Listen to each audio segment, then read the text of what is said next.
I'm just calling to say I...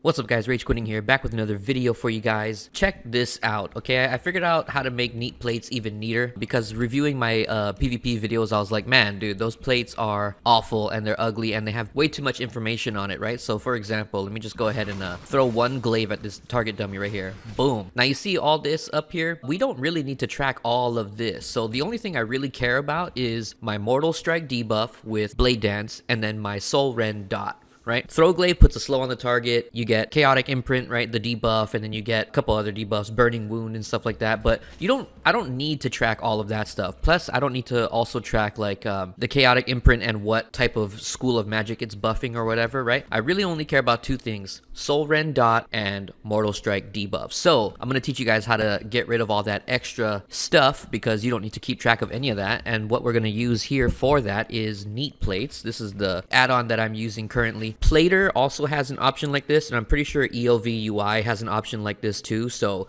if you're using any other nameplate add-on, you guys can probably figure it out with that. But I'm going to show you how to do it with Neat Plates. So what I do here is go into Neat Plates, go into the default profile here, and then scroll down until I see buffs and debuffs. This is how we're able to see the buffs and debuffs on the frame in the first place. But now when you scroll down here, you can go to this additional auras box right here and then click new aura. So what I did was I put the debuffs on the target like this, right? And then now I hover my mouse over a certain one, so let's say Chaos Brand, right? I don't really want to track Chaos Brand, so what you can do here is just memorize that Chaos Brand. And then when we go into Neat Plates here, Neat Plates, default profile, buffs and debuffs, scroll down to the additional auras, click new aura, and then it'll show up at the bottom here. And then you can highlight it and then you can type the ID of the spell, or you can type the exact name of it. So I already have Chaos Brand in here, but I'll just do it again, right? Like Chaos Brand, right? Something like that. But like I said, I already have it up in here. So what you can do is just go through each individual buff that is put on the target by highlighting your mouse over it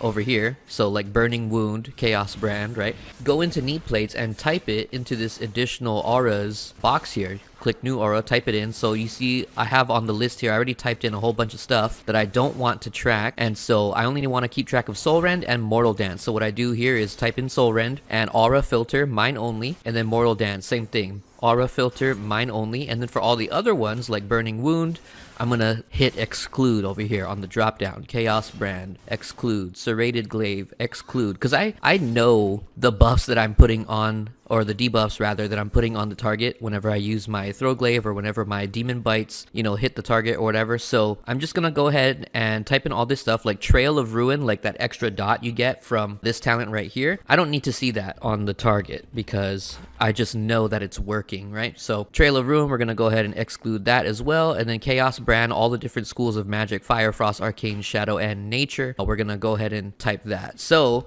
now it looks like this. All that we're tracking is the Soul Rend dot right there, and then my Mortal Dance debuff right there, okay? And what I did too to make it a little bit more obvious, because I know I'm wearing glasses, my eyes are getting bad, so I had to make that a little bit bigger. So I went back into the Neat Plates here, and over here, aura scale, it was lower, so I just scaled it up a little bit so now I can see it better. So buffs and debuff tracking. So now that we're done with that, that's the main point of this video. But since we're in Neat Plates, I might as well show you guys a few other things that I really like about Neat Plates and my settings. So over here in health bar view, I like to show enemy bar color by class and enemy name color by class. So if there was a enemy warlock in the arena, his name would be purple and his bar would be purple. Priest would be white and the bar would be white, etc., etc. And then friendlies, I do the same thing, except I have friendly bar color by reaction. But actually, if I go to the top up here, I'm actually excluding friendly player bars, because as a DPS, I don't really need to see my friendly bars in the arena because I can see them on my raid frames. So going up to the top here for nameplate style, I have for enemy health bars, I have all NPCs, but I exclude minions and show players. And then friendly health bars, I exclude minions and I'm not showing players. So friendly health bars look like this. Like you see this dude right here. He is a shaman, so his name is Blue, and then I have his health percent underneath here, right? The enemy PvP training dummy has a bar and it has their, you know, name. And NPCs are by default red like this, okay? If I go back into Neat Plates here and down here health bar view, so bar colors by class, enemy name colors by class, and then enemy status text is the percent health. So that's why you can see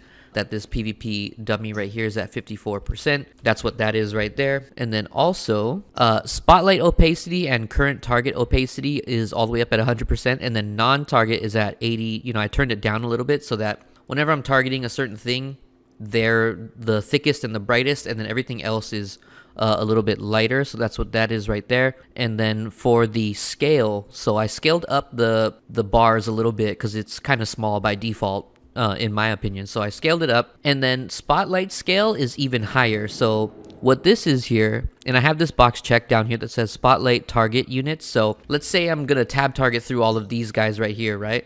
So the one that I have targeted, you can tell it kind of gets a little bit bigger than the other ones. So you see how small this thing is, the PvP training dummy, until I highlight my mouse over it, or until I target it and it becomes a little bit bigger, right? And then I'm also using like these targeting arrows right here just to help me even further know exactly which one I'm targeting at the, you know, in the moment. So unit filter, oh here, scale, normal scale, and then spotlight scale. And then spotlight mouse over units, that's how it's doing this. If you look on the side here, if I mouse over and then certain ones get bigger, it's because I have this box checked here, spotlight mouse over units, okay? And then unit filter, I use this for enemy pets only. So I have this box checked down here, and for mini mobs, I have it checked here. And then these two boxes are checked. And then unit filter, filtered unit opacity is lighter, and then the filtered unit scale, so their bar size, is smaller than the regular scale and the spotlight scale, because, you know, warlock pets or hunter pets, you know, they don't need to have huge bars. So that's what that is right there. And then if you scroll down more, for cast bars, show the spell icon, show the name of the spell, show the target of the spell, show enemy cast bars, and who interrupted the cast. And I think that's about it for the more important things. Oh yeah, here, so you can change the color of certain things by going down into this reaction section here. So friendly NPC, friendly player, you can click on that color and you can change the color to anything on the diagram here and set it to whatever you want. There you go, guys. That's how you make your neat plates look a little bit cleaner, so that you don't have a horrendous amount of buffs that you're tracking on the target. It's information overload, and most of those you don't really even need to keep track of. So there you go. I hope this video helped. If it did, please leave a like, comment, subscribe to the channel, and I'll see you guys on another one. Peace.